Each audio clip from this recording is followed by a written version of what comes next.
హోరున వాన కురుస్తుంది. హాస్పిటల్ కాంపౌండ్లో ఆగిన టాక్సీలో నుంచి మాసిన తడిసిన బట్టలతో ఒక యువకుడు దిగి ఆతృతగా 7వ నెంబర్ గది దగ్గరకు పరిగెత్తాడు. మనుషులున్న వాతావరణం నిశ్శబ్దంగా ఉంది.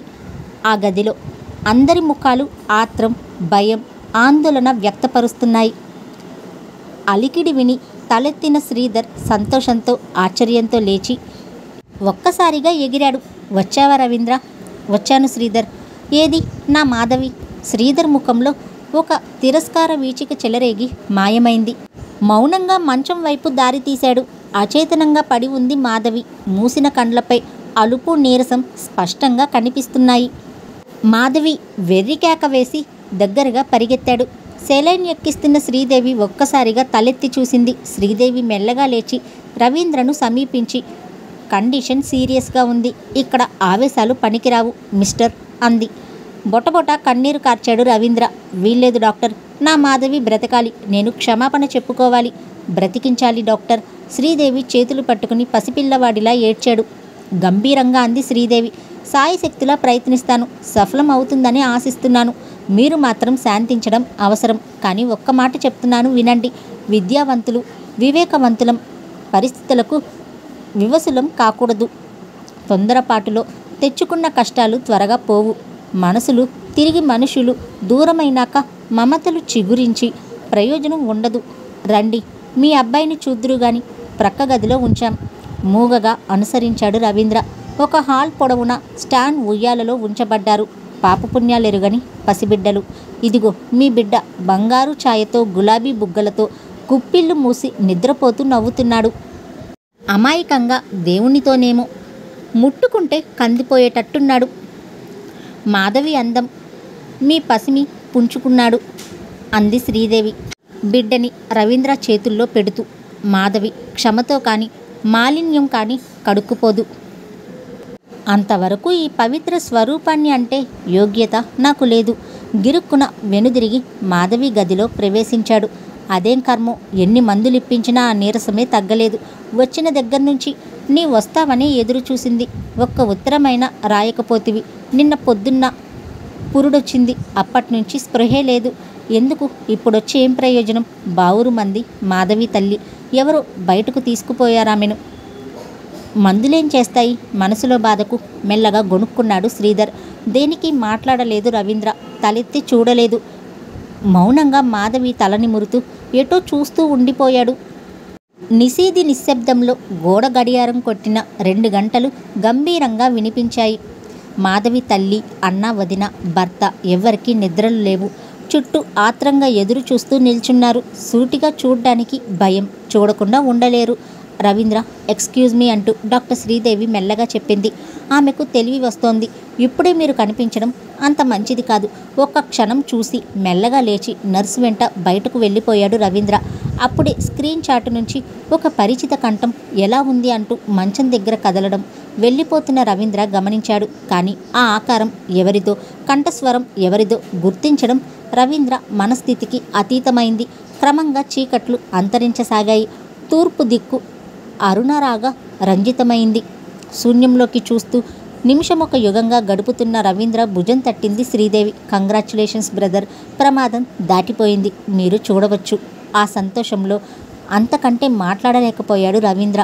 శ్రీధర్ చిన్న బిడ్డలా గెంతుకుంటూ వచ్చి రవీంద్రను కౌగిలించుకున్నాడు. మనమందరం అదృష్టవంతులమే బావా, నా చెల్లెలు బ్రతికింది బావా.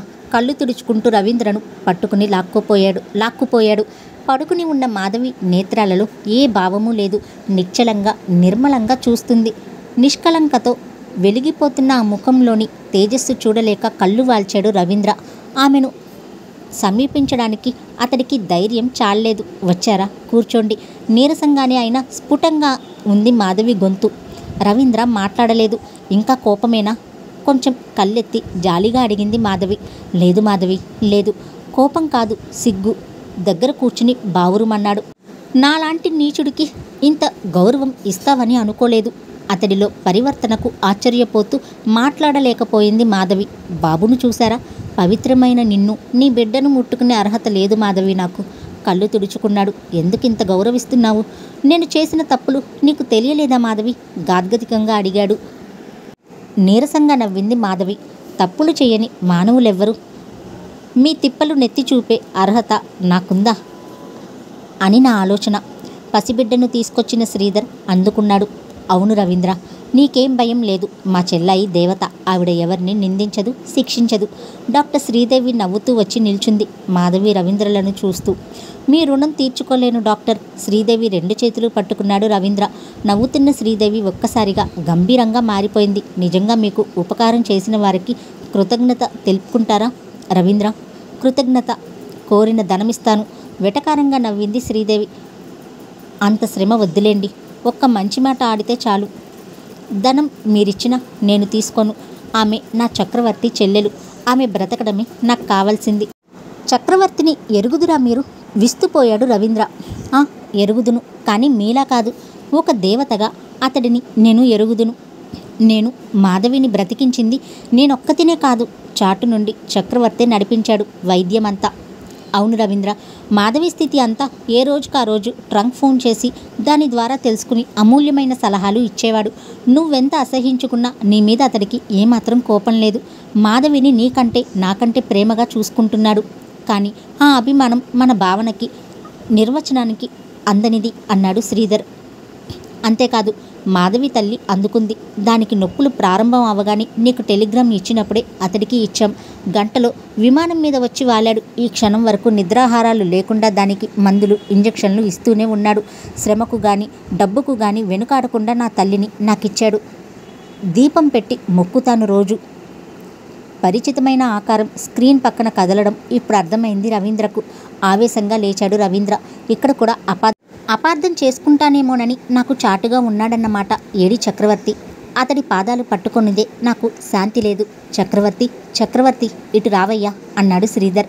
నిర్లక్ష్యంగా నవ్వింది శ్రీదేవి. ఇంకెక్కడ చక్రవర్తి? చెప్పాను కదా రవీంద్ర, మనసులు విరిగాక మమతలు పెంచుకున్న దూరమైన మనుషులు దగ్గరకు రారు. ఇందాక మిమ్మల్ని బయటకు పంపింది ఎందుకు? ఆఖరిసరిగా మాధవిని చూసి వెళ్ళిపోతానన్నాడు చక్రవర్తి. ఇదిగో మాధవి, నీకు ఈ ఉత్తరం ఇమ్మన్నాడు.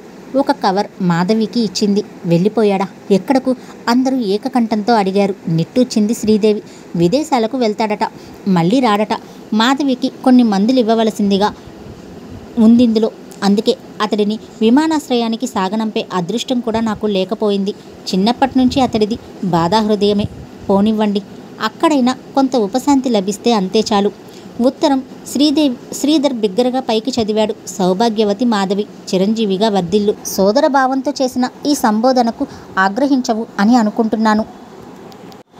అలసిన ఈ స్థితిలో ఉన్న నిన్ను నా గోడుతో శ్రమ పెట్టడం భావ్యం కాకపోయినా తప్పదు. క్లుప్తంగా చెప్తాను. నీకు వైద్యం చేసిన శ్రీదేవి ఎవరో తెలుసా? ఒకప్పుడు నా హృదయ దేవత. కానీ విధి బలీయత వల్ల ఆమెను పొందలేకపోయాను. నీలా కథలు రాసే సుధారాణి అనే చెల్లెలు ఒకటి నాకు ఉండేది. నా దురదృష్టం వల్ల ఆమెను కోల్పోయాను. పసితనంలోనే తల్లి ఒడి, పితృప్రేమ కరువయ్యాయి నాకు. అన్ని బంధాలు, ప్రేమలు నన్ను గెంటివేసినా నేను మాత్రం ప్రాకులాడుతూనే ఉన్న హీనుణ్ణి మాధవి. నీ ఆరాధన కథ నన్నంతగా కలిచివేయడానికి కారణం, అందులో నాయిక నలిపివేయబడ్డ నా చెల్లెలి జీవితానికి ప్రతిబింబం నీ గానము, సౌజన్యము నా శ్రీదేవిని గుర్తుకు తెచ్చేవి.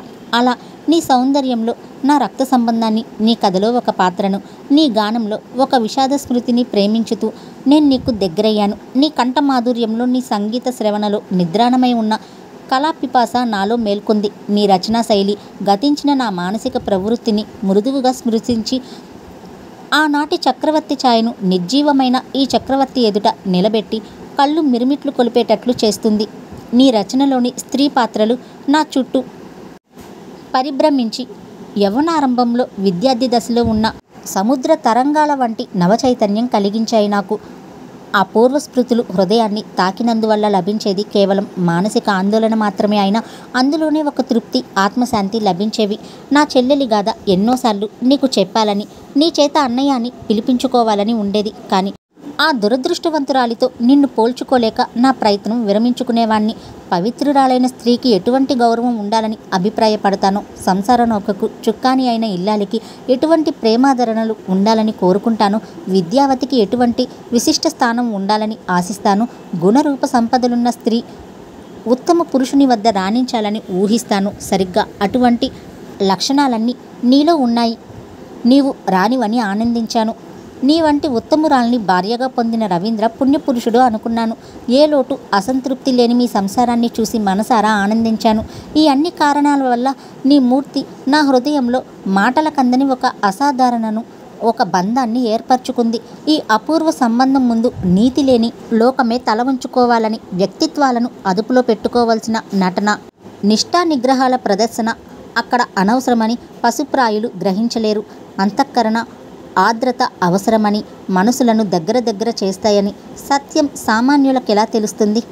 వివాహ బంధమని, సహోదరత్వమని, స్నేహమని సాంఘిక పరిభాషలో మనుషుల మధ్య గల సంబంధాలను నిర్వహించే పదాలున్నాయి. కానీ మన సంబంధం వంటి అనుబంధాన్ని నిర్వచింపగల పదం లేదు. అయినా భాషకందే శబ్దస్వరూపం లేనంత మాత్రాన, వ్యవస్థారూపంగా వ్యక్తీకరింపలేనంత మాత్రాన ఒక పవిత్ర సంబంధం అధర్మం, అత్యాచారం అయిపోదు. నిర్వచనానికి అందని ఈ హృదయానుబంధ రాగతను అర్థం చేసుకోగలిగేందుకు భావ పరిపక్వత, విశాల హృదయము అవసరం. ఎదుటివారి లోపాలను విస్మరించి వారి సౌహార్ద్యతను, సచ్చీలాన్నే ప్రేమిస్తాను నేను. ఎవ్వరిని శత్రువులుగా పరిగణించలేను. బహుశా దేవుడు నన్ను నిర్మించే ముందు ద్వేషం, అసూయ అనే 2 పదాలు మర్చిపోయి ఆ 2 సార్లు కూడా ప్రేమనే పోశాడేమో. అందుకే మొదట్లో నువ్వు విదిలించు కొట్టినా, అపార్థం చేసుకున్న నీ స్నేహం మానుకోలేకపోయాను. రాను నీకు నాపై కోపం పోయింది. అది నీ డైరీ చూసి తెలుసుకున్నాను. కానీ నాపై జాలిపడ్డావే కానీ ఇన్నాళ్ళుగా అడుగడుగునా నా వాత్సల్యాన్ని గ్రహించలేదు నువ్వు. స్నేహాన్ని కోరి తప్పించే గుణం నీలో లేదు. నీ సహచర్యంలో ప్రేమ స్పందని ఎరుగని నిర్మలలో స్త్రీ హృదయం వికసించగలదని ఆశించిన నా ఆశ అడియాసే అయింది. చెల్లెలి అమృత స్పర్శ వంటి అభిమానానికి మైమరిపించే మనోరంజని ప్రేమకు దూరమై, భగవన్ నిర్ణయమైన భార్య నిర్లక్ష్యానికి గురైన నా ఆర్ధ ప్రకృతి అప్రయత్నంగా నిన్ను అభిమానించడం వల్ల మరో విషాద కథకు కూడా కారణభూతుడయ్యాను. నిర్మలమైన నీరని ఆశించితే సుడిగుండాలు లాగివేయడం, సంపంగని చేరబోతే నాగుబాము కాటు వేయకుండా ఉంది నా జీవన స్థితి. ఎక్కడా వెలితిలేని నిండుదనం, లోపం లేని స్వచ్ఛతత్వం, ఆవేదన దూరమైన ఆనందం కల్పించలేదు. నా అనవసర ప్రమేయం వల్ల మీ సంసారంలో కలతలు రేపగలిగానని, కానీ తిరిగి మీ సంసారాన్ని చక్కబరచలేకపోయాను. ఏ సమస్య పరిష్కారానికైనా కాల పరిపక్వత అవసరమని ఇంతకాలం ఎదురు చూశాను. అయినా లాభం లేకపోయింది. నీ సంసారంలో చిచ్చు పెట్టానని నీకు కోపంగా ఉండొచ్చు మాధవి. క్షమించమని అడిగే ధైర్యం కూడా నాకు లేదు. నీవు నా ముఖం ఇక చూడవని నాకు తెలుసు. అందుకే నీకు స్పృహ రాకముందు నేను వెళ్ళిపోతున్నాను దూరాలకు. నాకెవరిపైనా ఎటువంటి కోపము లేదు. నా నిష్కృతి నీ సంసార సమస్యకు పరిష్కృతిగా భావించాను.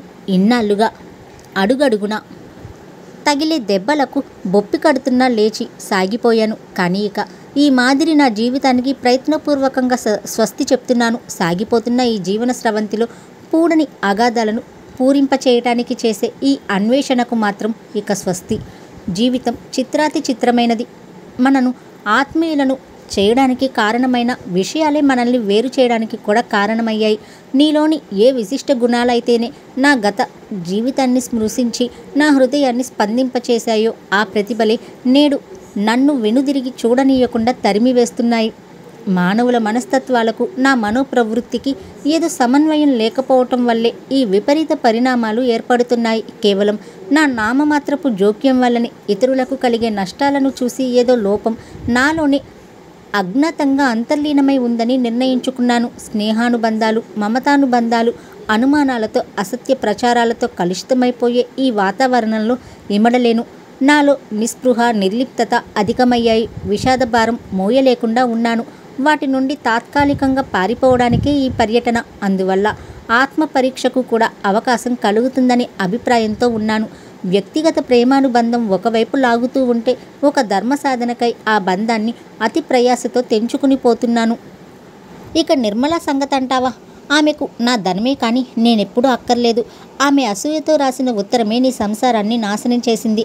సంసారం అక్కర్లేనిది కనుకని మరొక నిండు సంసారాన్ని నాశనం చేయగలిగింది.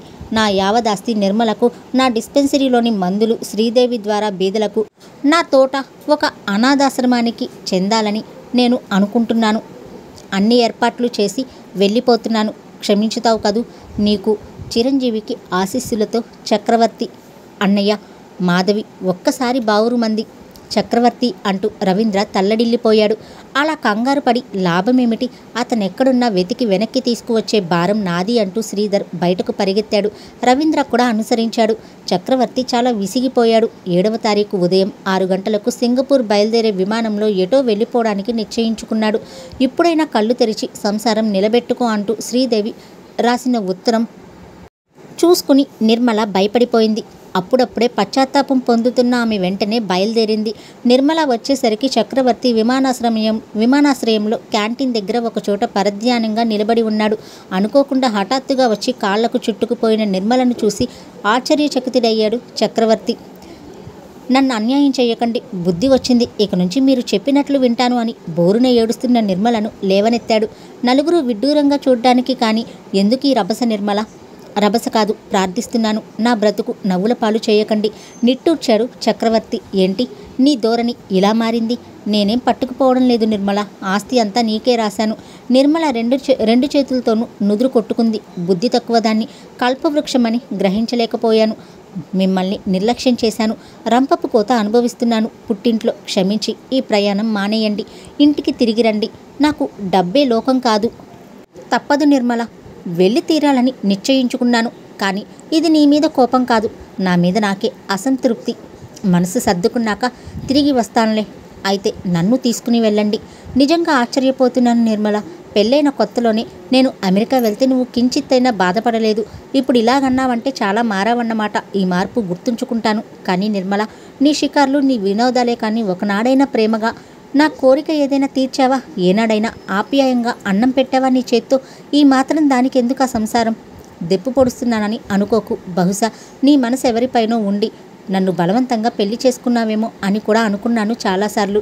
అదే నిజమైన పక్షంలో సంతోషంగా ఒప్పుకుంటాను. నా అభ్యంతరం ఏమీ ఉండదు. నా వల్ల ఎవరికి సుఖలోపం రాకూడదని నా కోరిక. వెక్కి వెక్కి ఏడ్చింది నిర్మల.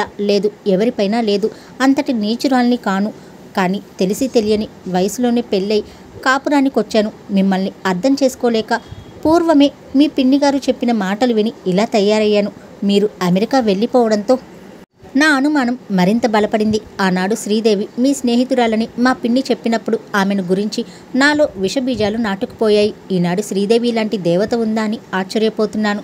ఆమెకు మీకు మధ్య అడ్డు వచ్చి ఆమె జీవితాన్ని మోడు చేశానన్న కోపమైనా లేకుండా నా సంసారాన్ని నిలబెట్టాలని చూసింది. అయితే ఇప్పుడు శ్రీదేవి కబురు పంపిందా నీకు? ఆశ్చర్యపోతున్న చక్రవర్తి ఆశ్చర్యం ఇంకా ఇనుమడించింది. పక్కనే ఆగిన కారులోంచి వరుసగా రవీంద్ర, శ్రీధర్ దిగేసరికి కారు దిగుతూనే రవీంద్ర చక్రవర్తి 2 చేతులు పట్టుకుని కన్నీళ్లు కార్చడం మొదలుపెట్టారు. చక్రవర్తి నిశ్చేష్టుడై చూడడం మినహా ఏమీ చేయలేకపోయాడు. అంతా కలో నిజమో అర్థం చేసుకోలేని స్థితిలో ఉన్నాడతను. శ్రీధర్ ముందుకు వచ్చి అన్నాడు, ఏంటి దారుణం చక్రవర్తి? మేమంతా ఏమైపోవాలి? ఎవరూ ఏమీ అయిపోకుండా సుఖంగా ఉండాలని ఈ నిష్క్రమణ. శ్రీధర్ నిస్సహాయంగా చూస్తూ శ్రీదేవి వైపు తిరిగాడు చక్రవర్తి. ఏనాడు నాకు కష్టం కలిగించని దానివి, నా పనులకు ఆటంకం రానిదానివి, ఇలా అన్ని వైపుల నుండి నన్ను బంధించేశావేంటి శ్రీదేవి?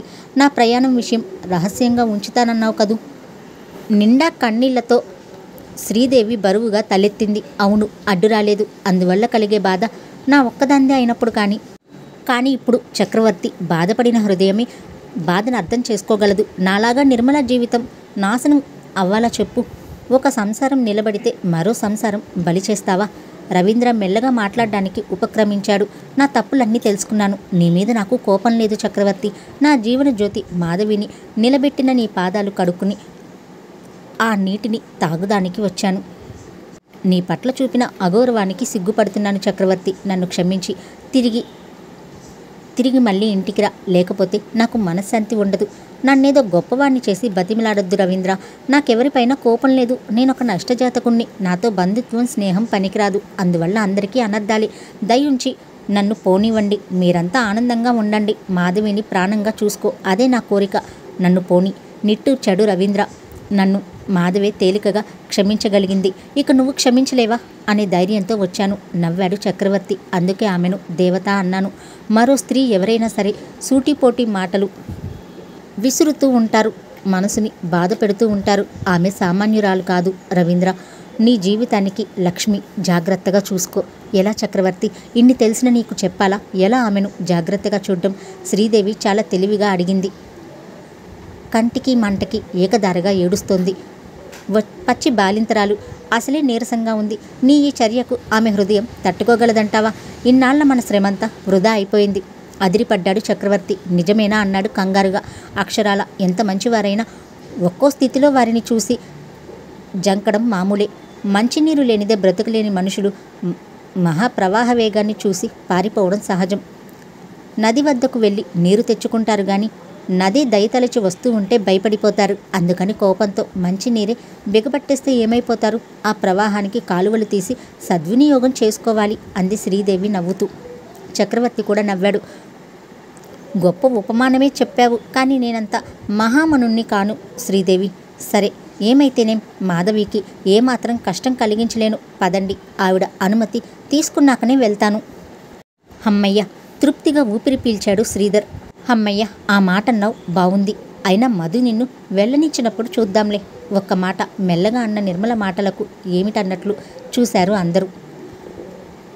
అందరి ఎదుట క్షమాపణ కోరుకుంటున్నాను. ఇంకెప్పుడు ఇటువంటి తెలివి తక్కువ పని చెయ్యను. ఈ కలతలన్నింటికీ మూల కారణం నేనే. మాధవిని అంత వాత్సల్యంతో ఆయన చూడటం, పువ్వులు పళ్ళు పంపడం, ఆమె కథలకు పొంగిపోవడం సహించలేక అసూయతో పద్మ అనే నర్సుతో నేనే రాయించా ఉత్తరం. మాధవికి గర్వం అనుకున్నాను, కానీ ఆవిడ హృదయాన్ని అర్థం చేసుకోలేకపోయాను. పద్మ దిక్కులేని దీనురాలిని చేరదీశారు డాక్టర్ గారు. అదే ఆయనపై అంత అపవాదు వేయించింది, నన్ను రెచ్చగొట్టింది అంది కన్నీళ్లతో నిర్మల. పోన్లే నిర్మల, మర్చిపోదాం అన్నాడు చక్రవర్తి. అవునమ్మా, మనలో మనకేంటి క్షమాపణలు, మర్చిపోదాం, రా వెళ్దాం అన్నారు రవీంద్ర, శ్రీధర్.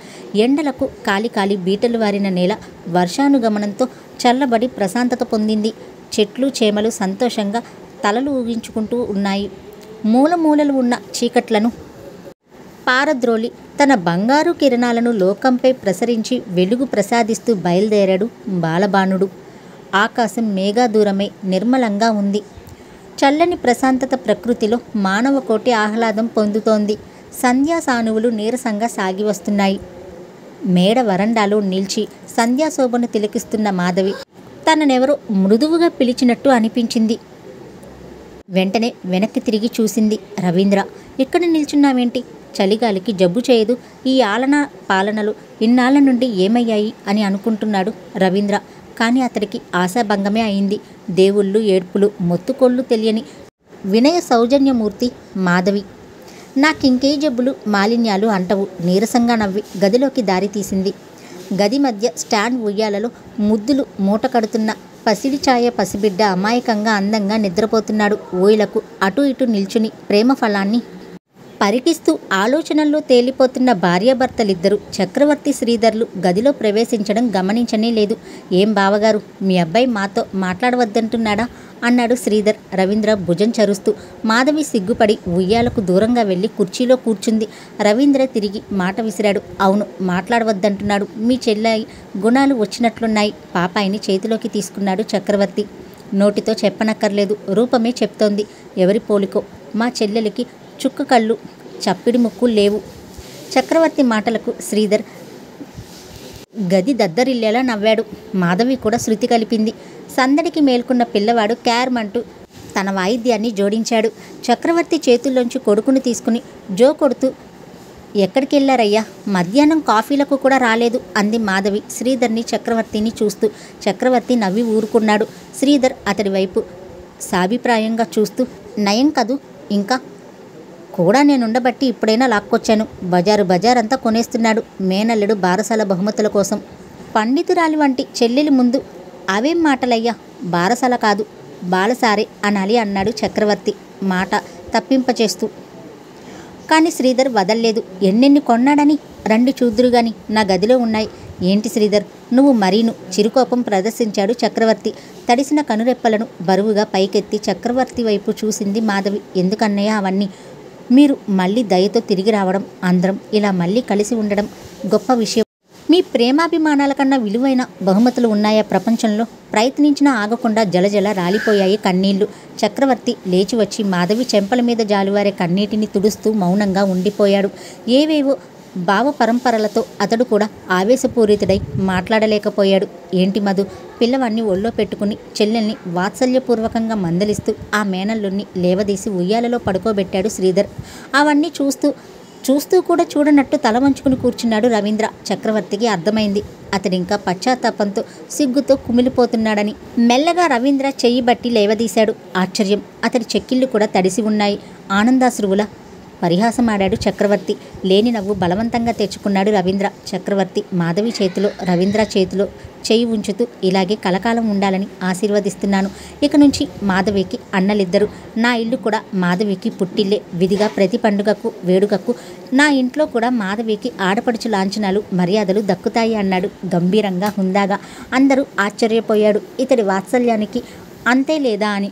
నిజంగా నిన్ను చూసి అసూయపడుతున్నాను చక్రవర్తి. దాంతో పుట్టి పెరిగిన నాకంటే నువ్వెక్కువ సన్నిహితుడివైపోయావు అన్నాడు శ్రీధర్.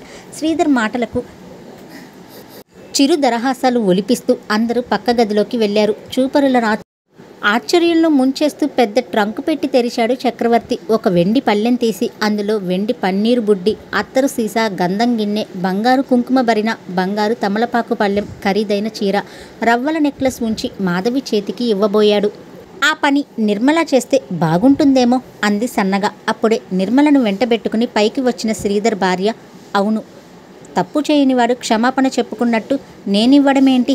చక్రవర్తి మాటలకు అందరూ నవ్వినా నిర్మల నవ్వలేదు. ముందుకు వచ్చి సంతోషంగా ఇస్తాను. మాధవి వంటి ఆడబిడ్డను పొందే అదృష్టం అందరికీ దక్కుతుందా? కానీ చేసిన తప్పు ఒప్పుకున్నాక నన్ను తిరిగి ఆ విషయమై ఎవరు ఏమీ అనవద్దని ప్రార్థిస్తున్నాను అంది రుద్ధకంఠంతో. లేదు నిర్మల, అన్నయ్య హాస్యం చేశారంతే. తప్పులు చేయని మానవులెవ్వరు, కానీ అది ఒప్పుకుని సరిదిద్దుకోగల ఘనత నీలో ఉంది.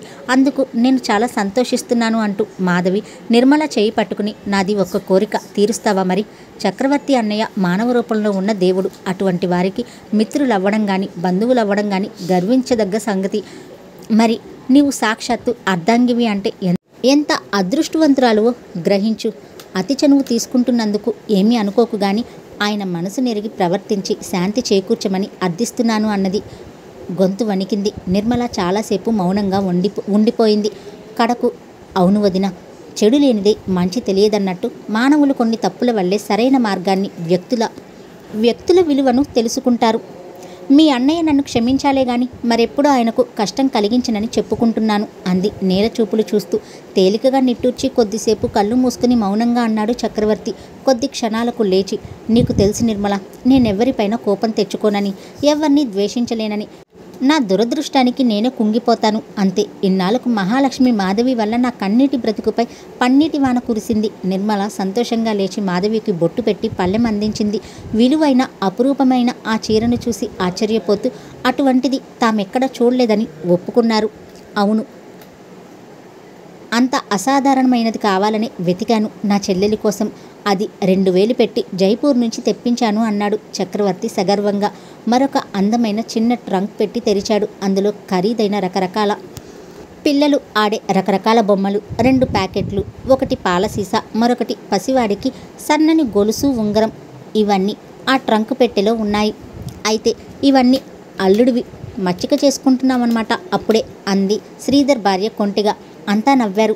మాధవి మెల్లగా అంది, ఇందాక అన్నయ్య చెప్తే ఏమోననుకున్నాను. మరి ఎంత ఖర్చు పెట్టి బహుమతులు మీరు తీసుకుని రావడం.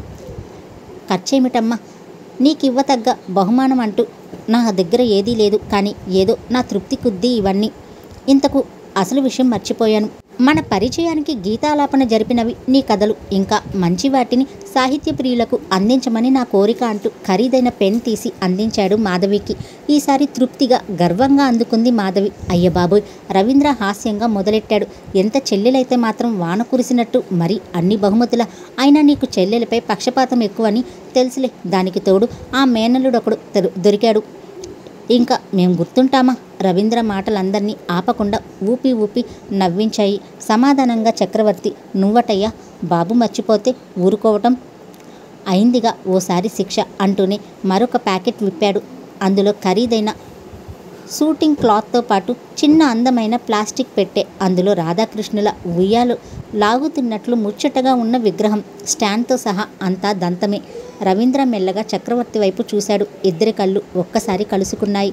ఆ నేత్రాలలో అనేక భావాలు, సందేశాలు, ప్రశ్నలు మూగగా మెదిలాయి. ఒకనాడు ప్రాణాలతోనే చెలగాటమాడబోయిన బద్ధ విరోధులైన యువకులిద్దరూ నేడు అత్యంత సన్నిహితులై ప్రేమానురాగాలు ఒలకబోసుకుంటున్నారు. ద్వేషము, ప్రేమ రెండింటికి ఎంత హృదయమో అంత సన్నిహితత్వం. అతీతావస్థలో రెండూ ఒకటే, నిర్వచనమే తేడా. అదే భగవద్విలాసంలో వింత, దుఃఖము, సంతోషము ఉత్తర దక్షిణ ధృవాలు. అందుకే వికర్షించకుండా ఏకమవుతాయి, కానీ కలియలేవు. ఒకే చక్రంలో అమర్చబడిన ఇరుసులు ఈ సంతోష విచారాలు. అందుకే రెండు అశ్రు రూపంలోనే వెలువడుతాయి. రెండు హృదయాల్లోని భావతరంగాలు ఒకేలాగా స్పందించి ఆగిపోయాయి. రవీంద్ర రాధాకృష్ణులను అక్కున చేర్చుకుంటూ చెయ్యి చక్రవర్తికి అందించాడు. కృష్ణుడు రాధనెంతగా ఆరాధించాడు. మా మాధవిని అంత ప్రేమగా చూసుకోవాలి అన్నాడు రవీంద్ర చెయ్యి నొక్కుతూ. చక్రవర్తి మాధవి వంగి అన్నలకు వదినలకు పాదాభివందనం చేసింది. వదిన మాధవిని లేవదీస్తూ, ఇద్దరు అన్నగార్ల ముద్దుల చెల్లెలివైపోయావు, చూసుకోకపోతే ఊరుకుంటారేంటి?